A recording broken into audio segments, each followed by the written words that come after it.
In this video, I want to give you some advice on how to prepare for your interview. You've been invited to interview, you're very excited, and now you want to pull out all the stops in preparing for the big day. And your first temptation may be to look up all the questions that interviewees at your school have ever been asked. Because that seems the right way, right? That way you are prepared for everything. But that's not the right way. Of course, there are some questions that you absolutely need to know the answer to inside out. For example, tell me about yourself. Why do you want to do an MBA and why do you want to go to this school? And there's also questions that you can reasonably expect to come along, such as tell me about a strength, tell me about a weakness, or do you have any questions for me? There's also going to be a range of questions that will be unexpected. And to prepare for the unexpected is not to think of all the unexpected questions that you may get.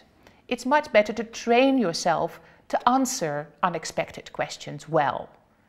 So prepare the basics really well, but don't try to prepare for every single question that you can think of or that you can find on the internet.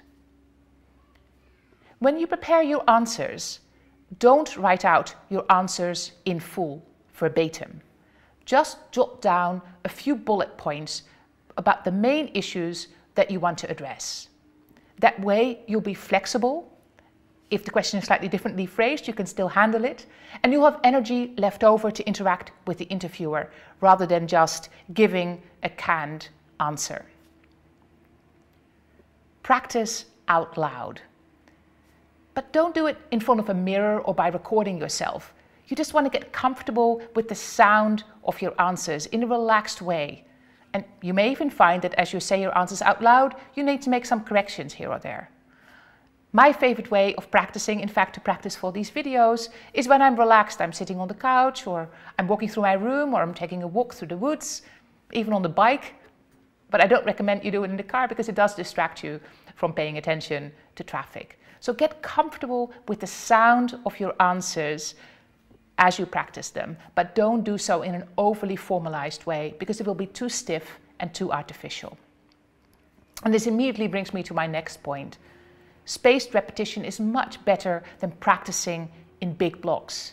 You're practicing, you're flexing your muscles, right? You're not cramming in information in the same way that you did for exams during your undergraduate.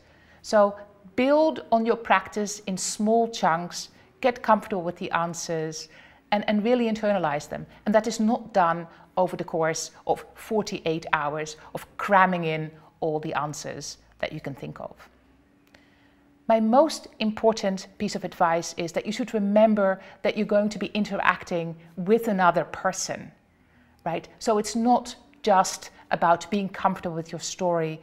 It's also about being comfortable telling that story to another person. That's something to bear in mind during the preparation process, but it's also really important to remember that on the day itself.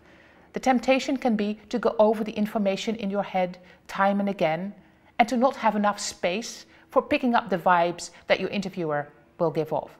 So rather than being focused on the information, trust that you know your story and open yourself up to interact with the interviewer in a pleasant way.